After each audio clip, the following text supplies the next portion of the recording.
मुझे लगता है कि जीएसटी के अंदर मूल चूल परिवर्तन करने की जरूरत है। व्यापारी जीएसटी हैंडल नहीं कर पा रहा। मणिपुर के कुछ लोग छोड़ छोड़ के वहां के हालात से तंग होकर दिल्ली आ गए। हमने दिल्ली में सरकारी स्कूलों में उनके बच्चों का एडमिशन करा दिया। क्या 140 करोड़ लोगों के 200 यूनिट बिजली के बिल माफ होने चाहिए, या 4 अरबपति लोगों के 1.5 लाख करोड़ रुपए के बैंकों के कर्जे माफ होने चाहिए? सपना गरीब की गरीबी दूर करना नहीं है, मेरा सपना हर गरीब को अमीर बनाना है। मैं हर गरीब को अमीर बनाना चाहता हूं। दिल्ली के लोगों के लोकतांत्रिक अधिकार छीन लिए गए। दिल्ली की चुनी हुई सरकार के काम करने की क्षमता को छीन लिया गया।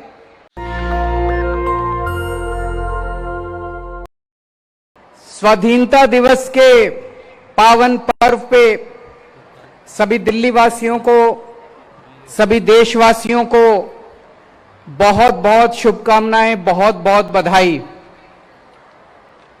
सबसे पहले मैं उन सभी स्वतंत्रता सेनानियों को, लाखों लाखों करोड़ों लोग जिन्होंने किस्म किस्म की कुर्बानियां देके हमारे देश को आजाद कराया, उन सब लोगों को मैं दिल से नमन करता हूं। जिन लोगों ने देश आजाद होने के बाद, उन सभी जवानों ने, जिन लोगों ने बॉर्डर के ऊपर पिछले 76 साल देश की सुरक्षा की, देश की रक्षा की और अपनी जान की बाजी लगा के देश की रक्षा की, उन सब लोगों को मैं दिल से नमन करता हूं। जिन लोगों ने पिछले 76 साल में किस्म किस्म के क्षेत्रों में, अलग अलग क्षेत्रों में दुनिया भर में भारत का नाम रोशन किया, आज स्वाधीनता पर्व के अवसर पे मैं उन सब लोगों को नमन करता हूं। देश के कुछ हिस्सों के अंदर आज एक भाई दूसरे भाई से लड़ रहा है। मणिपुर जल रहा है। मणिपुर में एक समुदाय के लोग दूसरे समुदाय के लोगों से लड़ रहे हैं। मणिपुर में इस समुदाय के लोग उस समुदाय के लोगों को मार रहे हैं, उस समुदाय के लोग इस समुदाय के लोगों को मार रहे हैं। इस समुदाय के लोग उस समुदाय के लोगों के घर जला रहे हैं, दुकानें जला रहे हैं। उस समुदाय के लोग इस समुदाय के लोगों के घर और दुकानें जला रहे हैं। इस समुदाय के लोग उनकी महिलाओं के साथ गलत काम कर रहे हैं। उस समुदाय के लोग इस समुदाय के लोगों के महिलाओं के साथ गलत काम कर रहे हैं। फायदा किसका हो रहा है? दोनों समुदाय के लोग व्यथित हैं। मणिपुर जल रहा है, भाई भाई से लड़ रहा है। अभी तक जो लोग एक साथ शांति के साथ रहा करते थे वो आपस में लड़ रहे हैं। इधर हम हरियाणा में देखते हैं, यहां भी दो समुदाय आपस के अंदर लड़ रहे हैं। ये समुदाय उस समुदाय से लड़ रहा है, वो इससे लड़ रहा है। फायदा किसका हो रहा है? इस लड़ाई में किसका फायदा हो रहा है? हम 21वीं सदी में रह रहे हैं। ये साइंस का युग है, ये टेक्नोलॉजी का युग है। दुनिया कहीं की कहीं पहुंच गई और हम आपस में लड़ते रह गए। अगर हम आपस में लड़ेंगे, अगर भाई भाई से लड़ेगा, तो भारत विश्व गुरु कैसे बनेगा? हम लोग तो रोज कहते हैं कि भारत विश्व गुरु बनेगा, भारत विश्व गुरु बनेगा। भारत विश्व गुरु कैसे बनेगा? एक परिवार, एक पिता जिन्होंने अपनी जिंदगी में खूब पैसा कमाया, उनकी मौत हो गई। उनके 4 बच्चे हैं, चारों बच्चे आपस में लड़ रहे हैं, एक दूसरे को मारने पे आतुर हैं। क्या वो परिवार प्रगति कर सकता है? बिल्कुल नहीं कर सकता। पिताजी जो कमा के गए थे वो भी खत्म कर देगा परिवार, चारों बच्चे उसको भी उजाड़ देंगे। लेकिन एक परिवार जिसमें चारों भाई मिलके परिवार में एक साथ मोहब्बत के साथ रहते हैं, वो परिवार तरक्की करता है। अगर हमें विश्व गुरु बनना है, अगर हमें देश को तरक्की देनी है, विकास देना है, अगर हमें दुनिया में नंबर 1 देश बनना है, तो 140 करोड़ लोगों को एक परिवार की तरह रहना पड़ेगा। 140 करोड़ लोगों को एक टीम की तरह रहना पड़ेगा। आज हमारे देश के सामने इतनी समस्याएं हैं, उन समस्याओं को कैसे निपटेंगे हम अगर हम आपस में लड़ते रहे तो? आज सुनने में आता है देश के कई हिस्सों में लंबे लंबे बिजली के पावर कट लगते हैं। कहीं 7 घंटे का पता चलता है, उस राज्य में 7-7 घंटे के पावर कट, इस राज्य में 8-8 घंटे के पावर कट, कई कई घंटे बिजली नहीं आती। मैं आपसे पूछना चाहता हूं, पूरी दुनिया में ऐसा कौन सा अमीर देश है, पूरी दुनिया में ऐसा कौन सा विकसित देश है जिसमें लोगों को 24 घंटे बिजली नहीं मिलती? जब तक हमारे देश के अंदर 7-7, 8-8 घंटे के पावर कट लगेंगे, हमारा देश कभी विश्व गुरु नहीं बन सकता। अब मैं आपको एक ऐसा आंकड़ा बताने वाला हूं जिसे सुन के आप चौंक जाएंगे। हमारे देश में 4.25 लाख मेगावाट बिजली बनाने की क्षमता है। कितनी क्षमता है? 4.25 लाख मेगावाट बिजली उत्पादन करने की क्षमता है।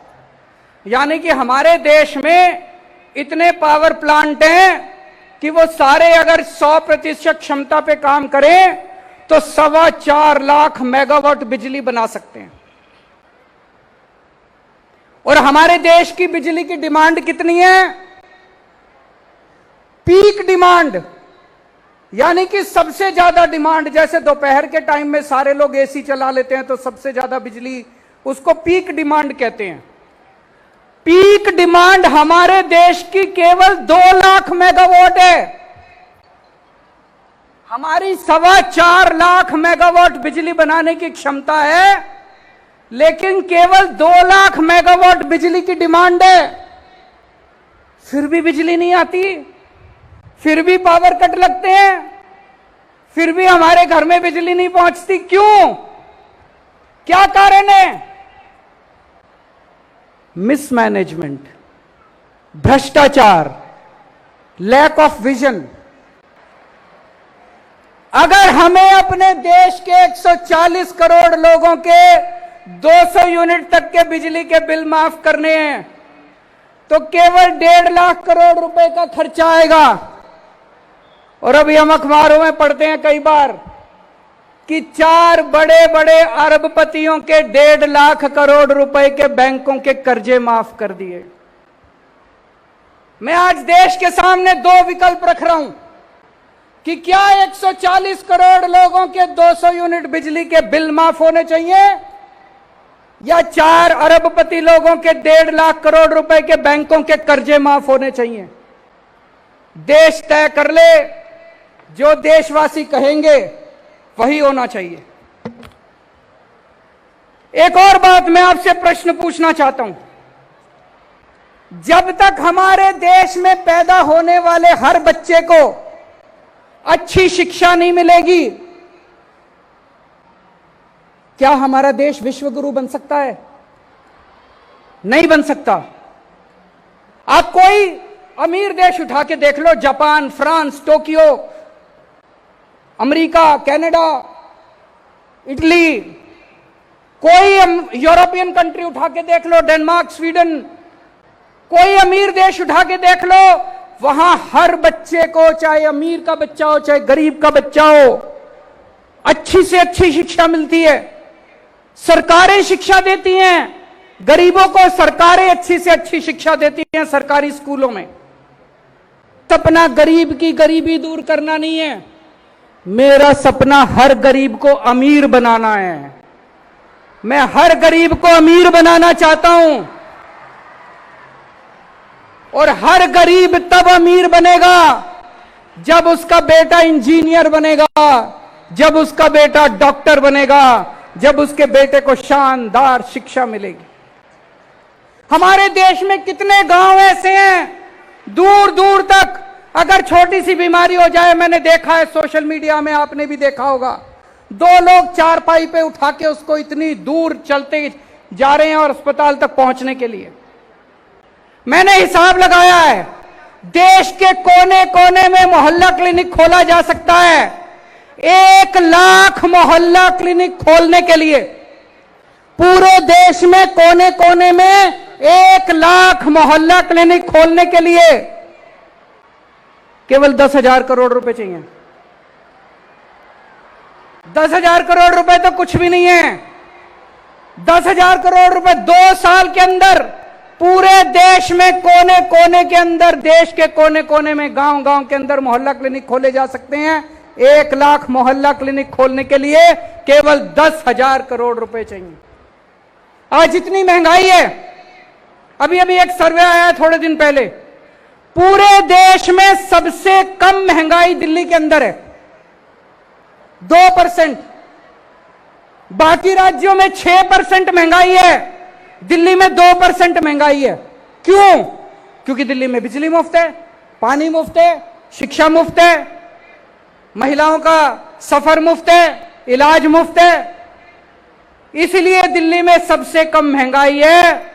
अगर हमने पूरे देश के अंदर लोगों को फ्री शिक्षा दे दी, शानदार शिक्षा दे दी, फ्री इलाज करा दिया, शानदार इलाज करा दिया, फ्री बिजली दे दी, पूरे देश में लोगों को महंगाई से छुटकारा मिलेगा। दोस्तों, पूरा देश तरक्की करेगा। हमारे देश में कुछ चंद लोगों के 12 लाख करोड़ रुपए के कर्जे माफ कर दिए। 12 लाख करोड़ रुपए के कुछ चंद अरबपति लोगों के 12 लाख करोड़ रुपए के। हमारे देश को निर्णय लेना पड़ेगा कि क्या सरकारें कुछ चंद अरबपति लोगों के लिए चलनी चाहिए या 140 करोड़ लोगों के लिए चलनी चाहिए। अगर आज हम यह निर्णय लेते हैं कि 140 करोड़ लोगों के लिए चलनी चाहिए, तो देश के हर बच्चे को अच्छी शिक्षा मिल सकती है, देश के हर नागरिक को अच्छा इलाज मिल सकता है और हर परिवार को फ्री बिजली मिल सकती है। आज देश के अंदर चारों तरफ नेगेटिविटी हो गई है, मार धाड़, लड़ाई झगड़ा, नफरत। सोशल मीडिया उठा के देख लो, इतने लड़ाई झगड़े चल रहे हैं। हमें अपने देश के अंदर पॉजिटिव एनर्जी क्रिएट करनी पड़ेगी, देश के अंदर पॉजिटिव ऊर्जा लानी पड़ेगी, तभी देश तरक्की करेगा, तभी देश आगे बढ़ेगा। जब मैं मणिपुर के बारे में हम लोग सोचते थे, सुनते थे, दिल बहुत तकलीफ होता था। हमें लगता था हम क्या कर सकते हैं। हमने अपनी तरफ से एक छोटा सा काम किया। मणिपुर के कुछ लोग छोड़ छोड़ के वहां के हालात से तंग होकर दिल्ली आ गए। हमने दिल्ली में सरकारी स्कूलों में उनके बच्चों का एडमिशन करा दिया। उनके पास सर्टिफिकेट नहीं थे, उनके घर जल गए थे, उनके पास किसी तरह का स्कूल लिविंग सर्टिफिकेट वगैरह कुछ नहीं था। हमने बिना किसी सर्टिफिकेट के लगभग 150 मणिपुर से आए हुए बच्चों का हमने अपने सरकारी स्कूलों में एडमिशन करा दिया। उन बच्चों की काउंसलिंग कराई जा रही है, उन लोगों को लैंग्वेज की प्रॉब्लम है उसको सिखाया जा रहा है, और अन्य बच्चों के साथ मिलकर उनको एक नॉर्मल जिंदगी जीने की कोशिश की जा रही है। मेरे पास कई व्यापारी आए। आज देश का व्यापारी बहुत दुखी है। जीएसटी इतना कॉम्प्लिकेटेड है, इतना कॉम्प्लिकेटेड है। लोग कहते हैं जी धंधा करें कि जीएसटी करें।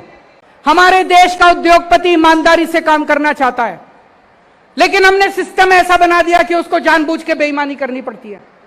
मुझे लगता है कि जीएसटी के अंदर मूल चूल परिवर्तन करने की जरूरत है। व्यापारी जीएसटी हैंडल नहीं कर पा रहा।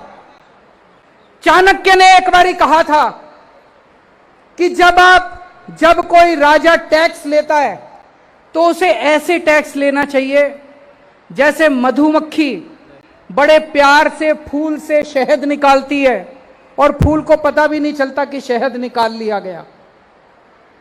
उसी तरह से सरकार को व्यापारियों से ऐसे टैक्स लेना चाहिए कि व्यापारी को पता भी ना चले कि उससे टैक्स ले लिया गया। लेकिन अगर टैक्स इतना कॉम्प्लिकेटेड कर दिया कि व्यापारी दुखी है, तो फिर व्यापारी व्यापार कैसे करेगा, और व्यापार नहीं करेगा तो देश तरक्की कैसे करेगा। अभी दिल्ली के लोगों का अधिकार छीनने के लिए पहले एक ऑर्डिनेंस लाया गया और उसके बाद एक कानून पास किया गया। दिल्ली के लोगों के लोकतांत्रिक अधिकार छीन लिए गए। दिल्ली की चुनी हुई सरकार के काम करने की क्षमता को छीन लिया गया।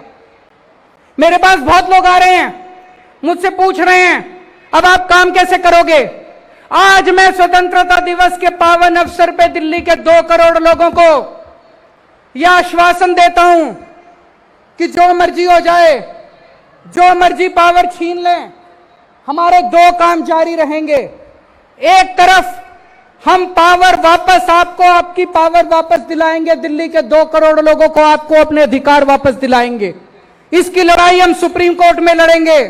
लेकिन जितने काम चल रहे हैं, जब से मैं दिल्ली का मुख्यमंत्री बना हूं, तब से ये लोग मेरे काम में अड़चन अड़ाने की कोशिश करते हैं, मेरे काम में अड़चन अड़ाने की कोशिश करते हैं, लेकिन मैंने काम रुकने नहीं दिए। आपके जितने दिल्ली में काम चल रहे हैं, सारे काम चलते रहेंगे। आपकी फ्री बिजली चालू रहेगी, आपके बच्चों का अच्छी शिक्षा जारी रहेगी, आपके लोगों का अच्छा इलाज जारी रहेगा, आपकी महिलाओं को फ्री सफर जारी रहेगा। आप चिंता मत करना, अपना प्यार बनाए रखना। जितने काम है सारे काम जारी रहेंगे। हो सकता है थोड़ी स्पीड कम हो जाए, जब क्षमता वापस आएगी सारी तो हम खूब स्पीड से और काम करेंगे। लेकिन यह कभी मत सोचना कि दिल्ली के काम किसी भी हालत में मैं रुकने नहीं दूंगा। दिल्ली के काम नहीं रुकेंगे, बिल्कुल। पिछले दिनों दिल्ली नगर निगम ने पूरी दिल्ली के अंदर सफाई अभियान शुरू किया है। बहुत तेजी के साथ उन्होंने कई टीम बनाई है। पूरा दिल्ली नगर निगम, सभी सफाई कर्मचारी, सभी उनके अधिकारी, सब लोग लगे हुए हैं। मैं दिल्ली के लोगों को आज अपील करना चाहता हूं, आप सब लोग इस सफाई अभियान में जुड़िए और आइए मिलके हम अपनी दिल्ली को साफ सुथरा बनाते हैं।